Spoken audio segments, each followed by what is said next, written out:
Tourné sur l'île de Laouk Panda, au large de Côte d'Ivoire. Il est signé Patrick Fondio et Christian Lepay. Vu du ciel, un bout de terre peu à peu submergé, le dernier souvenir d'une Riviera à l'ivoirienne. Un ex-paradis touristique au bord de l'Atlantique, à 150 km d'Abidjan. Voici ce qu'il en reste. L'île de Laouk Panda et son littoral dévoré par la montée des eaux due au réchauffement climatique. Là, on avait des bâtiments, des maisons en hauteur de 1-2 étages.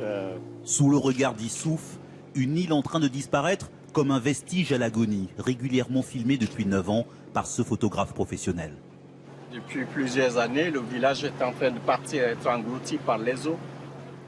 Et aujourd'hui, c'est triste de voir que Laouk Panda, d'ici quelques années, ne va plus exister.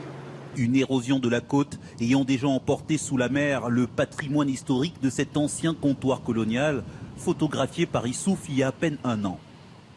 Il y a 1 an, ça existait encore ces vestiges-là. Mais aujourd'hui, ils sont plus loin, peut-être à 100-150 mètres dans la mer. Tout est parti, la poste est partie, la gendarmerie est partie, la sous-préfecture est partie. Il n'y a plus rien. Resté sur l'île comme Sam, dont la maison a été avalée par les flots, 5 à 6 000 habitants. On s'en va encore plus haut. Des pêcheurs livrés à eux-mêmes, condamnés au quotidien à déplacer leur toit pour se réfugier loin de l'océan. On est réfugié de la mer, donc on est devenu réfugié en ville où on ne doit pas vivre. Tout le village est devenu réfugié. Tout le village. Des déplacés climatiques sur une île sans plus aucun espace de libre. De quoi hâter le départ de Jeanne. Chez elle, un baluchon déjà prêt pour fuir la montée de l'océan, la mort dans l'âme.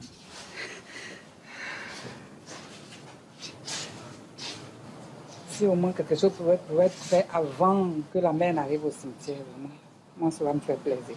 Nos parents qui sont couchés là-bas. On ne sait pas s'il faut les déterrer ou les emmener, tout ça. L'eau va les prendre. C'est une deuxième mort.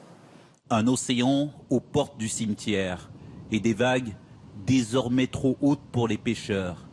Bien plus en sécurité près du rivage, mais avec dans leur filet de moins en moins de poissons. D'après les experts, ce littoral a reculé d'1 à 2 mètres par an ces dernières décennies, mais le rythme de cette érosion s'est accéléré et pourrait atteindre jusqu'à 20 mètres par an dans les prochaines années. Et au-delà du cas emblématique de cette île, ce sont des millions d'habitants de la côte ouest africaine qui sont désormais menacés. Une zone côtière qui réunit 1/3 de la population et produit un peu plus de la moitié des richesses.